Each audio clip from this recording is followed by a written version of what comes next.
거하실 처소라는 제목으로 또 말씀을 또 전하려고 합니다. 여러분들 이제 우리 TV나 이제 뭐 인터넷에 보면 이런 프로그램도 있지 않습니까? 이제 뭐 조금 허름하고 정말 다 쓸어간 집, 이런 집을 완전히 새로 집으로 만들어주거나 또 물건들을 또 다 부숴간 물건들을 새롭게 해주는 뭐 리스토링 뭐 이런 프로그램들이 참 많이 있습니다. 그래서요 뭐 그런 집들이나 물건들을 보면 참 보기가 참 그렇습니다. 바퀴벌레도 많고 또 벽지에 곰팡이도 있고 이러니까 또 비가 오면 집에 물도 새고 그러니까 참 그런 집들입니다.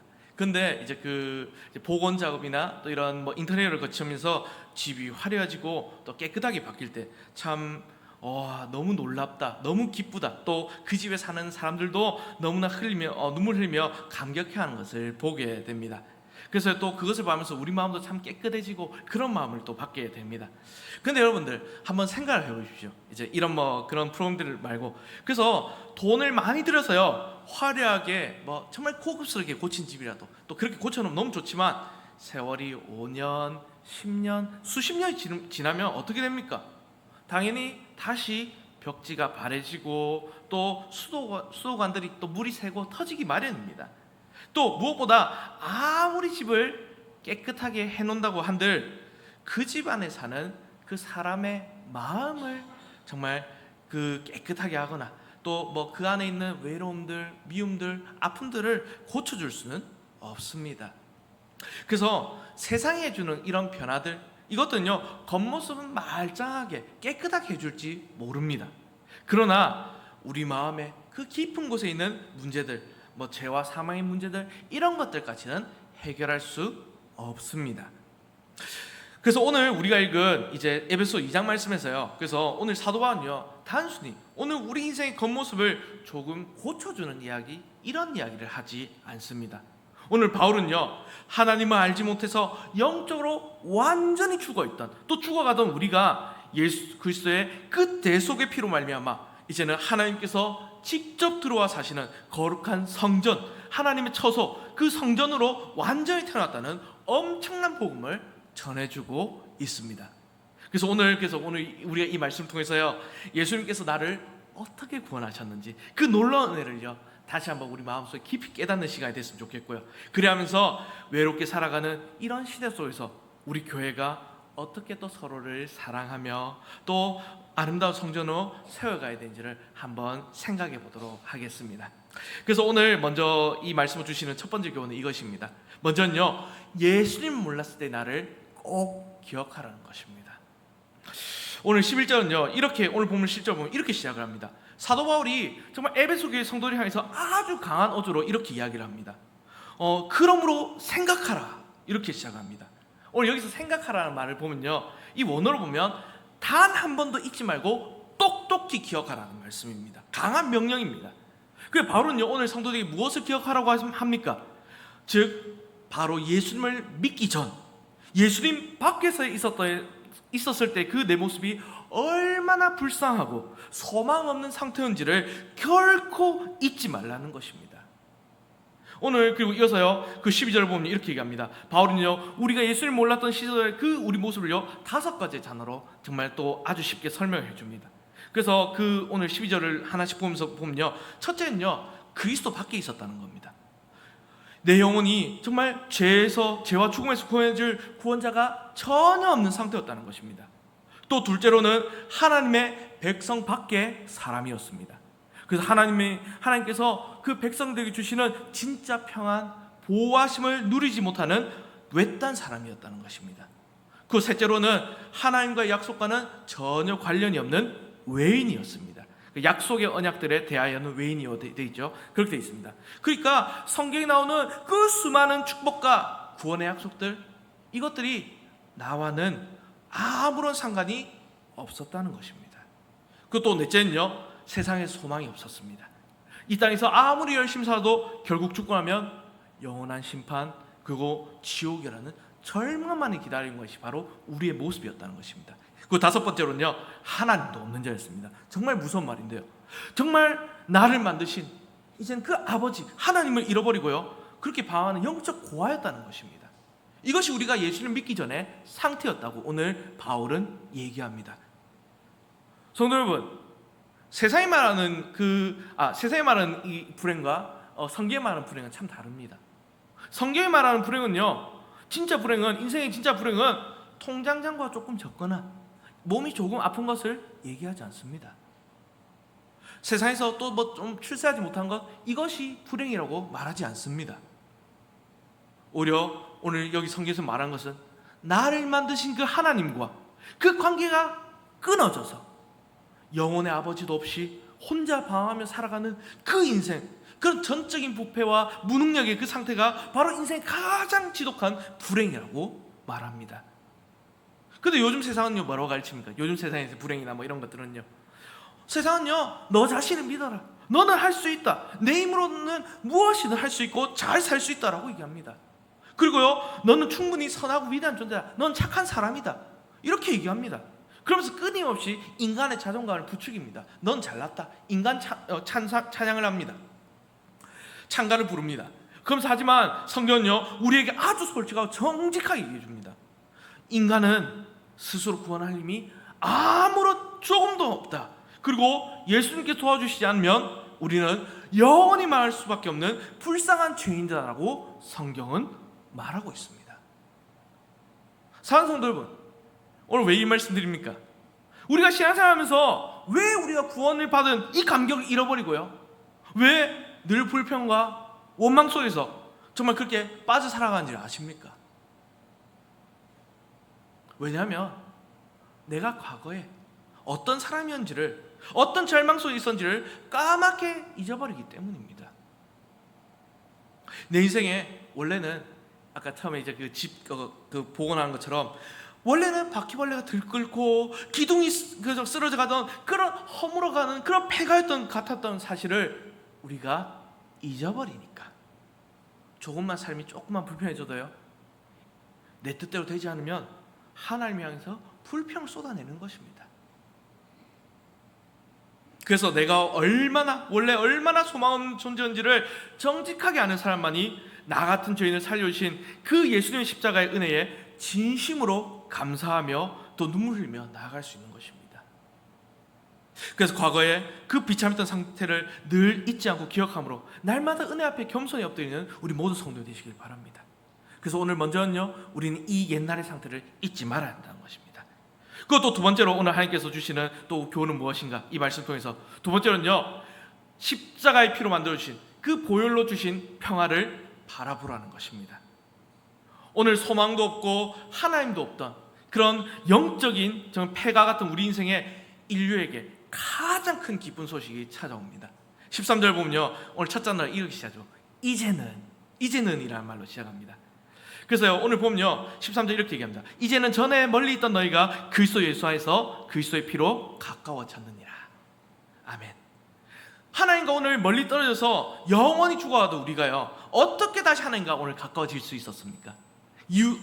어떻게 해서입니까? 우리가 뭐 어떤 하나님께 착한 일을 해서입니까? 아니면 뭐 성경을 잘 읽고 뭐 종교적인 의무를 다해서입니까? 아닙니다. 오늘 성경은 분명하게 말합니다. 그리스도의 피 때문입니다. 오직 그리스도의 피 때문입니다. 예수님께서 이 십자가에서 흘리신 피는요, 단순한 희생이 아니라 나 대신 모든 형벌을 받으신 그 대속의 피입니다. 그래서 내가 죄를 지어서 받아야 될 모든 벌과 하나님의 그 심판을, 하나님께서 내리신 그 거룩한 심판을 이제는 아무런 죄도 없으신 하나님의 아들이신 예수 그리스도께서 십자가에서 대신 다 받아 주셨습니다. 그리고 예수님의 이 보혈이 흘러서요, 이제는 내 모든 죄값, 우리의 모든 죄값을 다 이제는 완벽히 갚아주셨기 때문에 이제는 하나님과 우리 사이에 있던 이 가로막혀 있던 죄라는 커다란 벽이 깨끗하게 무너져 내린 것입니다. 그래서 이 예수님께서 십자가에서 이루신 이 보혈의 능력, 이것은요, 오늘 우리에게 두 가지 평화, 이것을 선물해 주셨습니다. 그 첫째 선물은 무엇이냐? 먼저는요, 오늘 18절 보면요, 하나님 아버지께 나아가는 길을 열어주셨다는 것입니다. 그래서 예수님께서 이 십자가에서 피를 흘려주심으로 거룩하신 하나님과 이제는 죄인인 우리 사이에 이 무서운 형벌의 잠이 허물어졌습니다. 이제 옛날 우리 구약 시대를 한번 보십시오. 이제 구약에 이제 성전이 나오지 않습니까? 성소와. 그래서 옛날 구약 시대는요, 하나님께서 계신 성전 깊은 곳, 그 지성소에 아무나 들어가지 못했습니다. 1년에 딱 하루 가장 거룩하게 또 준비되어서요, 이 대제사장 한 사람만이 두려운 마음으로 겨우 들어갈 수 있었습니다. 그래서요, 또 이 대제사장이 들어가는데 만약 이 사람이 죄가 조금이나 있다, 그럼 그 자리에서 죽임을 바로 당했습니다.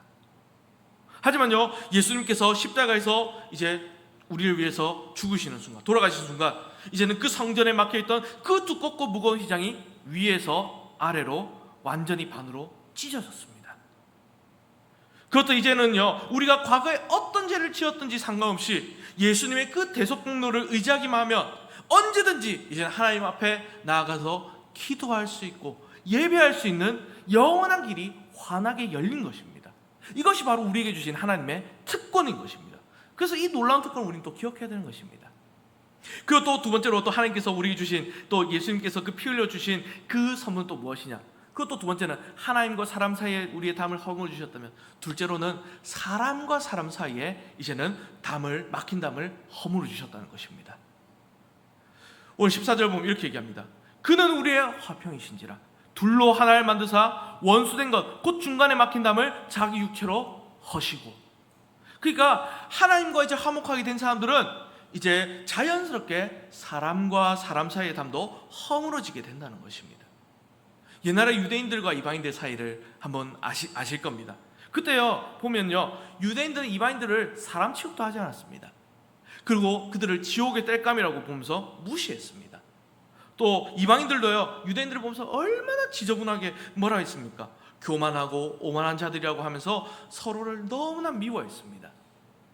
그래서 이 두 부류의 사람 사이에는요, 절대로 넘을 수 없는 그런 미움, 적대감의 담이 참 높이 쌓여 있었습니다. 그러나 예수님은요, 이제 십자가에서 자신의 그 몸을 내어주심으로 이제는 이 미움의 담을 허물어 버리셨습니다.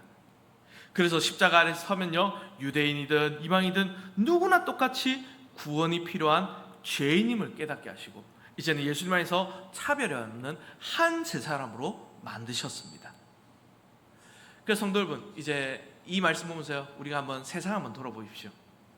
우리가 살아가는 세상을 보면요, 참 요즘 뭐 커뮤니티가 있고 뭐 인터넷으로 연결되어 있고 폰으로 언제든지 연락할 수 있고 그렇게 참 또 편리하게 연결되어 있는 것 같습니다. 또 그렇게 뭐 지구촌 사회다 이렇게 얘기합니다. 하지만 지금 현 시대는 생각해보면 역사상 그 어느 때보다 서로를 미워하며 갈라져 있습니다. 안타깝게도 뭐 우리 주변만 봐도요, 세대 갈등이 일어나고요, 또 정치적인 대립이 일어나고요, 빈부격차가 있고요, 또 남녀 갈등이 있고요, 또 등등 여러 가지 갈등으로 서로가 서로를 미워하고 있습니다. 그렇게 갈라져 있습니다. 그래서 자기만의 이념, 또 이기심의 담을 높이 쌓고 서로를 향해서 손가락질하고 비난을 합니다. 근데 이 지독한 이런 미움들, 이 마음들, 또 이 갈등들을 무엇으로 해결할 수 있겠습니까? 세상의 법이나 어떤 제도는요, 이 절대로 이런 악한 사람의 마음을 바꿀 수가 없습니다. 그래서 오늘 말씀은요, 오직 십자가 밑에 올 때만 해결이 된다는 것입니다. 그래서 나 같은 죄인도 하나님께서, 예수님께서 목숨 바쳐 용서해 주셨구나 하는 이 십자가의 사랑을 진짜로 경험한 사람만이 나의 생각과 다르고 또 나에게 상처 준 사람들을 마음으로 용서하고 품어줄 수 있다는 것입니다. 그래서 예수님의 그 십자가 사랑만이 오늘 세상의 그 모든 담을 허무는 유일하고 진짜 힘입니다. 따라서 오늘 우리는요, 이 능력, 보혈의 능력, 하나님과 우리 사이의 담을 허무시고 사람과 사람 사이의 담을 허무신 그 예수님의 그 보혈 능력을 바라보아야 하는 것입니다. 그리고 오늘 세 번째로 또 하나님께 주시는 이 말씀, 그래서 결론으로 적어보면요, 그래서 가장 중요한 말씀은 오늘 하나님께서 거하시는 성전, 바로 이 성전을 함께 지어가야 한다는 것입니다. 이제 예수님의 은혜로 구원받은 우리가 이제 누구인지 바울은요, 오늘 멋진 비유로 우리에게 설명하고 있습니다. 그래서 오늘 19절은 이렇게 얘기합니다. 그러므로 이제는 너희는 외인도 아니요 나그네도 아니요 오직 성도들과 동일한 시민이요 하나님의 권속이라 라고 말합니다. 이제는 우리가요, 외로이 떠돌아다니는 영적인 방랑자가 아닙니다. 고아가 아닙니다. 이제 하나님만 하늘나라의 자랑스러운 시민이며 이제는 하나님의 식구, 즉 하나님의 가족이 되었다라고 오늘 성경은 기록하고 있습니다. 그러면서요, 바울은요, 오늘 우리가 함께 모인 교회를요, 아름다운 건물에 비유하면서 가르쳐 줍니다. 오늘 20절 말씀인데요, 이 말씀 정말 중요한 말씀입니다. 우리 함께 읽어봤으면 좋겠는데 한번 띄워주시면 감사하겠습니다. 20절 말씀입니다. 함께 읽겠습니다. 시작. 너희는 사도들과 선지자들의 터 위에 세우심을 입은 자라. 그리스도 예수께서 친히 모퉁이 돌이 되셨느니라. 아멘. 오늘 이 건물, 이제 우리가 예를 들어 건물을 지으려면요, 그 먼저 바닥이 튼튼히 다져져야 합니다. 그래서 교회의 바닥의 기초는 무엇으로 지어졌느냐? 바로 선지자들과 사도들의 터, 바로 사도들이 정말 성령의 감동을 기록하여 전해준 성경 말씀 위에 지어졌다는 것입니다. 그래서 세상의 유행, 사람의 생각이 아니라 오직 하나님의 변함없는 그 진리의 말씀 위에 교회가 세워져야 한다고 말하고 있습니다. 그리고요, 또 건물의 기준을 잡아주는 가장 중요한 돌, 이것은 바로 모퉁이 돌이라고 합니다. 근데 이 모퉁이 돌인데, 이 모퉁이 돌이 바로 오늘 예수 그리스도이십니다. 예수님의 그 말씀과 뜻이 기준이 되어서 이 교회의 모든 사역과 또 모든 예배가 결정이 되어야 함을 말하고 있는 것입니다. 그리고 이제 바울은요, 이렇게 건물이 어떻게 만들어가는지를 또 21절과 22절에서 아주 중요한 두 가지 원리로 이렇게 설명합니다. 그래서 21절, 22절입니다. 제가 또 이걸 또 읽겠습니다. 그 안에서 건물마다 서로 연결하여 주 안에서 성전이 되어가고, 또 너희도 성령 안에서 하나님이 거하실 처소가 되기 위하여 그리스도 예수 안에서 함께 치워져 가느니라. 아멘. 오늘 교회가 이렇게 지어져야 된다는 것입니다. 그래서 사랑하는 성도 여러분, 참 요즘 현대인들의 모습을 근데 한번 보시면 참 또 생각해 보시면 좋겠습니다. 아까도 또 다른 갈등 얘기도 했지만 요즘 현대인의 모습 보면요, 참 혼자 있는 것을 너무 좋아합니다. 혹시 여러분들이 카페나 이런 데 가보셨는지 모르겠는데, 그런데 가면 혼자 있는 사람들 뭐 하는지 아십니까? 아니면 우리 그냥 어린 자녀들 보면요, 그냥 시간이 있으면 뭐 하는지 아십니까? 혼자서 맨날 이러고 있습니다. 스마트폰 보고 이러고 있습니다.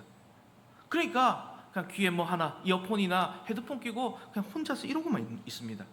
이런 것을 너무나 좋아합니다, 요즘 사람들이. 그리고 근데 교회에 와서 신앙생활 할 때도 보면요, 마치 이렇게 귀에 소울 막아주는 헤드폰을 끼고 이어폰을 끼고 각자 공부하는 그런 독서실처럼, 카페처럼 신앙생활 하는 분이 참 많다는 것입니다. 주일 아침에 와서 예배당 구석에 안 보이는 데 가서 그냥 잠깐 앉아있고, 그리고 설교만 듣고 인사도 하지 않지, 옆 사람과 인사도 하지 않고 그냥 예배가 끝나면 바로 사라집니다. 조용히 집으로 돌아갑니다. 그래서 그런 분들 보면 이런 생각 하시죠. 나 혼자 하면 잘 믿으면 되지, 왜 굳이 사람들과 시끄럽게 그렇게 친해져서 상처받고 이러고 싶지 않다, 이러면서 그렇게 자기만의 작은 섬에 갇혀 사는 경우를 보게 됩니다. 하지만 근데 성경은요, 오늘 교회가 결코 이런 독서실, 그냥 혼자만 믿는 그런 곳이 아니라고 분명히 말하고 있습니다. 성경이 말하는 진짜 교회는요, 서로가 연결이 되어서 함께 지어져가는 하나님의 집이라고 말합니다. 그래서 오늘 우리는 말씀이 나오는 두 가지 이 성전의 원리를 기억해야 됩니다. 그 첫째는요, 돌과 돌이 서로 연결되어야 한다는 것입니다. 오늘 아무리 잘생긴 엄청 예쁜 돌이 있다 할지라도요, 길가에 굴러다니면요, 그것이 어떤 집이 될 수가 없습니다. 돌들이 서로 딱딱 붙어서 연결되어야 멋진 집이 됩니다. 그런데 단단하고 거친 돌끼리 붙이면 어떻게 되겠습니까? 당연히 소리가 나게 되고요, 서로 긁히며 아픔이 있습니다. 교회 안에서도요, 그러니까 성도들끼리 또 서로 모여서 그렇게 교제하고 봉사하다 보면 또 사람이다 보니 마음이 상하기도 하고 상처를 받기도 합니다. 하지만 하나님께서는 바로 이 마찰의 과정을 통해서요, 나의 그 모난 성격들을 깎으시고 또 나를 거룩하고 부드러운 돌로 이제는 만들어 가신다는 것입니다. 그래서 나와 성향이 안 맞는 사람들을 우리는 무작정 피해서는 안 된다는 겁니다. 또 나에게 상처 주는 사람들을 또 멀리 해서는 안 된다는 겁니다. 오늘 그 사람과의 관계를 통해서 이제 하나님께서 나를 더 그 모퉁이 돌 대신 예수님을 닮은 거룩한 돌로 다듬어가고 있음을 우리는 기억해야 됩니다. 그리고 또 오늘 하나님께 또 주시는 이 성전의 원리 또 하나 무엇인가? 또 둘째는요, 우리는 다 완성된 것이 아니라 함께 지어가는 중이라는 것입니다. 그래서 여러분, 혹시 이 세상에 완벽한 교회가 있을까요? 또 완벽한 교회를 찾아갈 수 있을까요? 아닙니다. 이 세상에 뭐 하나님께서 이 땅에 세우신 완전한 교회지만 우리 교회들이 전부 다 완벽한 교회는 단 하나도 없습니다. 교회는요, 뭐 어떤 완벽한 사람들, 성도들이 모여서 있는 그렇게 있는 깨끗한 박물관이 아니라 먼지도 날리고 망치 소리도 나고 건축자들이 모여 있는 성령님의 공사 현장인 것입니다. 그래서 옆에 있는 성도가요, 조금 연약해 보이고 좀 실수를 할 수도 있습니다. 또 그렇게 할더라도 우리는 그 사람을 너무나 쉽게 비판하거나 정죄하지 말아야 한다는 것입니다. 왜냐하면 그 성도도, 그리고 나 자신도, 나도 아직 완성된 것이 아니라 하나님 안에서, 예수님 안에서 거룩하게 지어가고 있는 중인, 공사 중인 존재들이기 때문입니다. 따라서 오늘 우리는 이 사실들을 기억하면서 함께 지어져 간다, 우리 교회가 함께 지어져 간다는 사실을 기억해야 하는 것입니다. 그래서 말씀을 이제 이것을 하면서 좀 맺도록 하겠습니다. 그래서 사랑하는 성도 여러분, 오늘 말씀을 맺으면서 하나님께서 오늘 우리에게 물으시는 그 마음에 한번 귀를 기울여 보셨으면 좋겠습니다. 여러분들은 어떤 모습으로 지금 신앙생활 하고 계십니까? 혹시 오늘 이제 제일 처음부터 얘기했는데, 나 같은 이 죄인을 구원해 주신 이 주님의 은혜를 잊어버린 채 세상에 아주 작은 일에도 불평해하고 불만을 쏟아내며 살아가고 있지 않습니까? 아니면 혹은 나 혼자만, 나만 하나님 잘 믿으면 되지, 내가 왜 교제를 해야 돼, 나만 잘하면 되지, 이런 이기적인 마음으로 내 옆에 있는 형제 자매들을 향해서 마음의 문을 닫아버리고 담을 쌓은 채 외롭게 살아가고 있지는 않으십니까? 여러분들 기억하십시오. 오늘 우리는요, 원래는 아무런 소망도 없고요, 영문도 모른 채 죽어가던 불쌍한 외인이고 영적인 고아였습니다. 그러나 이제는 하나님 아버지께서 하나뿐인 그 아들, 그 예수 그리스도를 우리에게 이 땅에 보내주셨고, 또 예수님께서 십자가에서 피 흘리심으로 이제는 우리의 모든 죄를 깨끗하게 씻어 주셨습니다. 그리고 이제는 우리를 하나님의 가장 귀한 가족으로, 권속으로 불러 주셨습니다. 그래서 이제 우리는 결코 이제 혼자가 아닙니다. 모퉁이 돌 대신 예수님을 우리 인생과 이제는 교회의 중심으로 모시고 이제는 서로 손을 잡고요, 하나님께서 기쁘게 거하시는 아름다운 성전으로 날마다 함께 지어져 가야 하는 것입니다. 그러므로 오늘 나 같은 죄인에게 주신 이 하나님의 은혜를 정말 잊지 말고 기억하며 겸손히 살아가시기 바랍니다. 그리고 또한 예수님께서 십자가에서 그 미움의 담을 허물어 주신 것처럼 이제는 내 마음속에 있는 그 미움의 담과 차별의 담을 허물고 먼저 용서하고 사랑하십시오. 그리고 마지막으로 서로의 부족함을 참아주고 함께 기도해 주면서 하나님께서 거하시는 거룩하고 건강한 교회를 다 함께 세워가시길 바랍니다. 그래서 오늘 이 말씀을 준비하면서 사실 이게 우리 이번 영유아부 이제 그 여름성경학교 주제들입니다. 그래서 이게 아이들에게도 필요하지만 우리 먼저 어른들인 우리 성도들에게 먼저 필요함을 생각해서 이것을 준비해 보았습니다. 그래서요, 우리가 예수님 안에서 하나 되어 서로 사랑하며 살아갈 때, 그렇게 교회를 지으며 또 그렇게 사랑하며 살아갈 때 세상은요, 오늘 우리 교회를 보면서 정말 하나님께서 살아계시는 것을 알게 될 것입니다. 그 하나님의 영광을 똑똑히 보게 될 것입니다. 그런 사랑하는 성도 여러분, 그래서 이렇게 우리가 오늘 이 말씀으로서 함께 서로 사랑하며 정말 예수님 안에서 함께 지어져가며 정말 복된 삶과 아름다운 교회를 함께 만들어 가시는 모든 성도님 되시기를 주님의 이름으로 간절히 바랍니다. 아멘. 그래서 우리 함께 찬송팀 나아가다 있어 찬송가 210장입니다. 찬송가 210장 함께 찬송 드리겠습니다.